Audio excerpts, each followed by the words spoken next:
What is up, everybody, and welcome back to another episode of the Classic Chronicles. I hope everybody enjoyed their weekend and is ready to conquer the week that is.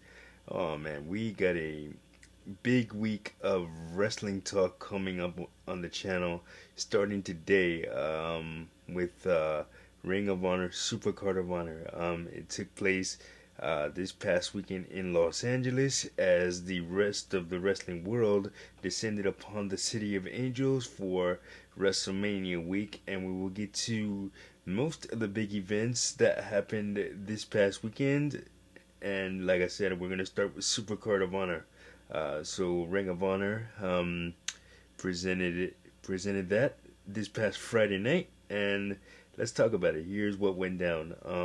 On the 0 hour, which is the pre-show, the opening contest saw Jeff Cobb defeat Hot Sauce Tracy Williams with a tour of the islands. It was a busy week for Jeff Cobb too. Jeff Cobb competed at GCW uh, Bloodsport 9 and was on AEW Dynamite the night before that. So he had a matchup on Wednesday, AEW Dynamite. Then Thursday, he got to Los Angeles, did GCW Bloodsport 9. Then on Friday, did the Ring of Honor, Supercard of Honor pre-show. I'm not sure if he had a match Saturday and Sunday, but I'm pretty sure that he did. So yeah, um, so that was a great opening contest there. Jeff Cobb is an impressive athlete. Big man, can move around. And Hot Sauce Tracy Williams is more of a technician. So it was a very interesting clash of styles between the two. It was a very fun matchup to kick off Supercard of Honor. The next matchup saw a Japanese sensation out of the DDT Pro promotion, Konosuke Takeshita, take on Willie Mack. And man, it was a really fun match. Konosuke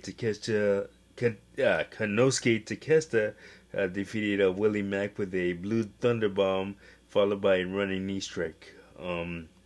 Willie Mack, another agile man who can move around, and Konosuke Takeshita is on his USA excursion right now. He's currently signed to AEW and then doing some outside stuff with uh, not outside, yeah, outside stuff doing with GCW and also competing at Ring of Honor. So that's why you saw him there. The next matchup saw another AEW mainstay, Willow Nightingale, taking on a former Ring of Honor competitor, Miranda Alizé. Um, Willow Nightingale picked up the win there with a Bay with a power bomb. So it's basically a spinning power bomb that she does for her finisher. Really fun match. Willow Nightingale is very entertaining to watch wrestle. And the final match of the pre-show saw Stu Grayson of the Dark Order defeat Slim J of the Trustbusters. And the interesting thing here, Stu Grayson won with the Nightfall, which is like a reverse backbreaker, and what do you call it? The interesting thing that happened after that match was as Stu Grayson was in the ring with his tag team partner Evil Uno celebrating the victory. They were confronted by Vincent and Dutch, formerly of the Ring of Honor crew, the Righteous. So it'll be interesting to see what happens there, if anything. So here we go on to the main show now.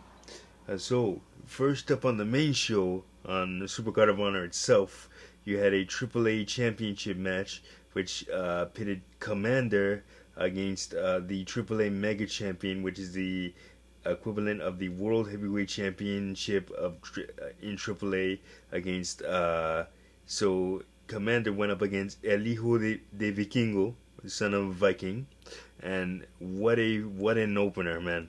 What an opener! It had me on the edge of my seat the whole time, and my home health aide, who's not too much into outside wrestling outside of WWE, was watching the show with me, and we both were just in awe of what these two can do. Of course, El Hijo de Vikingo had the match against Kenny Omega for the. Had a match against Kenny Omega last week on AEW Dynamite, and tore the house down. And here with Commander, no different. So El Hijo de Vikingo ended up retaining his AAA Mega Championship with a 630 splash. Uh, so a 630 splash is basically a 450 splash, but instead of one rotation, it's two rotations. So, and it's very devastating, and it's very beautiful when done correctly. So a fun match, and it was absolutely insane to watch. It was such a great opener. Uh, Second match of the night. The Ring of Honor six-man tag team championships contested. You had AR Fox, Blake Christian, and Metalik, formerly known as Grand Metalik in WWE, and in Mexico he's a huge star. And they took on the Embassy, which consisted of Brian Cage and the Gates, Gates of Agony. So the speculation is that Brian Cage is finishing up with Ring of Honor and is headed elsewhere, but that remains to be seen due to him and the Embassy retaining the six-man tag team championships. So and the match was one where Brian Cage hit Blake Christian with the drill claw, it's like a vertical brainbuster type maneuver, where Brian Cage drops you straight down on the top on the base of your neck. No, I mean it looks dangerous. It looks awesome, but it's a pretty safe move to take. But yeah, so that's how that match was won there. And then third on the show, you had the Ring of Honor Women's Championship, Women's World Championship contested as Athena, the champion, defeated Yuka Sakazaki. Really like Athena's new heel attitude. Fits her well, and she won with the O face, which is a top rope spinning stunner.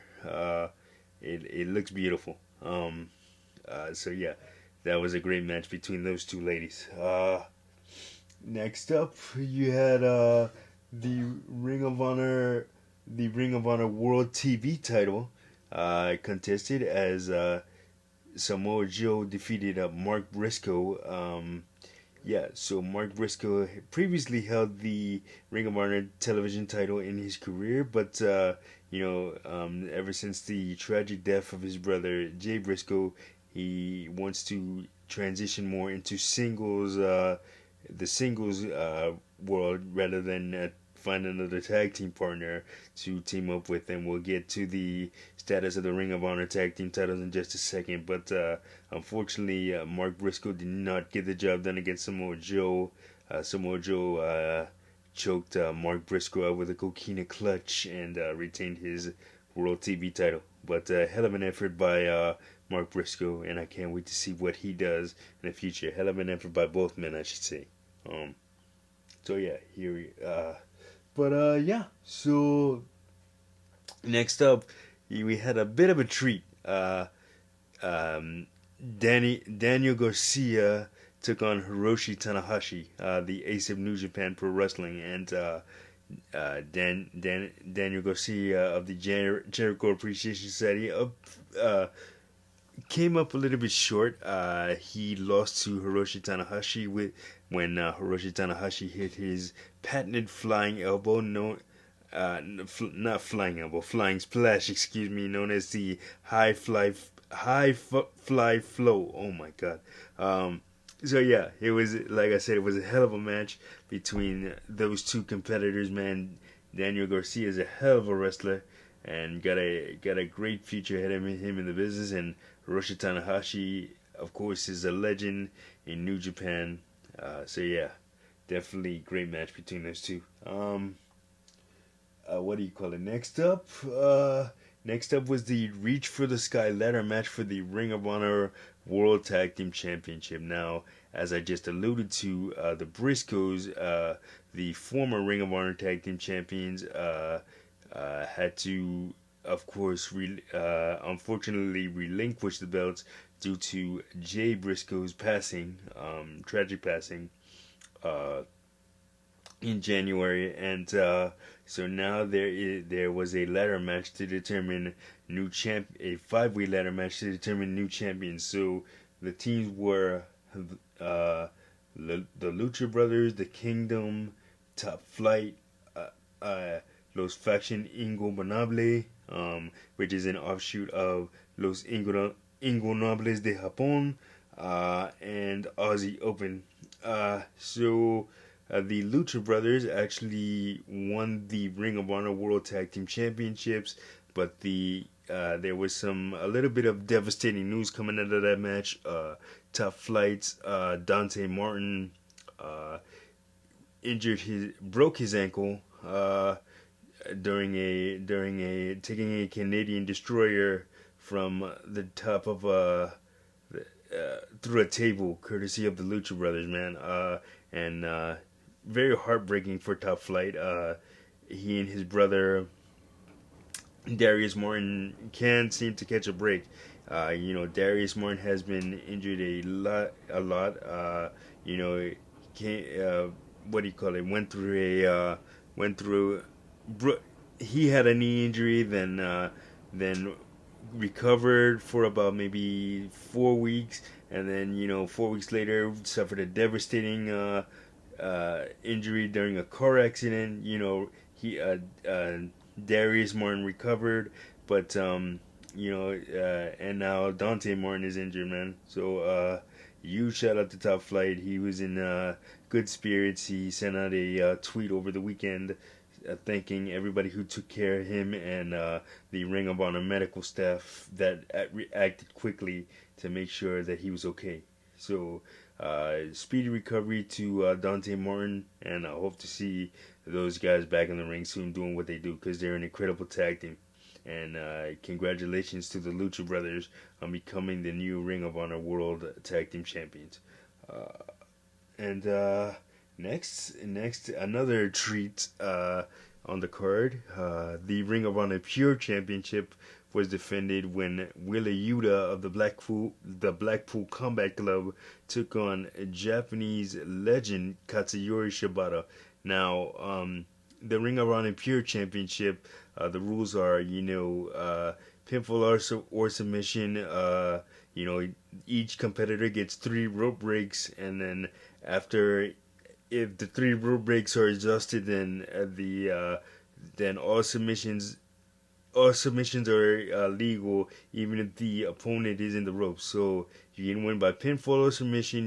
No closed fists, no low blows, none of that stuff. It's all about wrestling, the art and the basic fundamentals of wrestling when it comes to the Ring of Honor Pure Championship. And Katsuyori Shibata was able to dethrone Wheeler Yuta and become the new Ring of Honor Pure Champion. It was a great match. And finally, in the main event, it was Eddie Kingston taking on Claudio Castagnoli for the Ring of Honor World Championship. Now, this feud has been maybe 15 years in the making. I mean, these guys have battled each other all over the indies, from Chikaria, to just all over the indies, and they don't like each other. Cesaro, I'm calling him Cesaro from his WWE days, but Claudio Castagnoli does not like Eddie Kingston because he says he's lazy and unmotivated, and Eddie Kingston, if you've seen him, doesn't look like the typical professional wrestler, but don't let the look fool you. This man can go.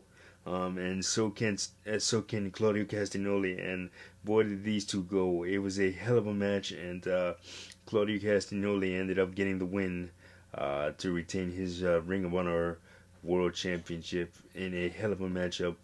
And Eddie Kingston said that he wasn't done with Claudio Castagnoli, so it'll be interesting to see where that rivalry goes. But all in all, great show to kick off WrestleMania weekend.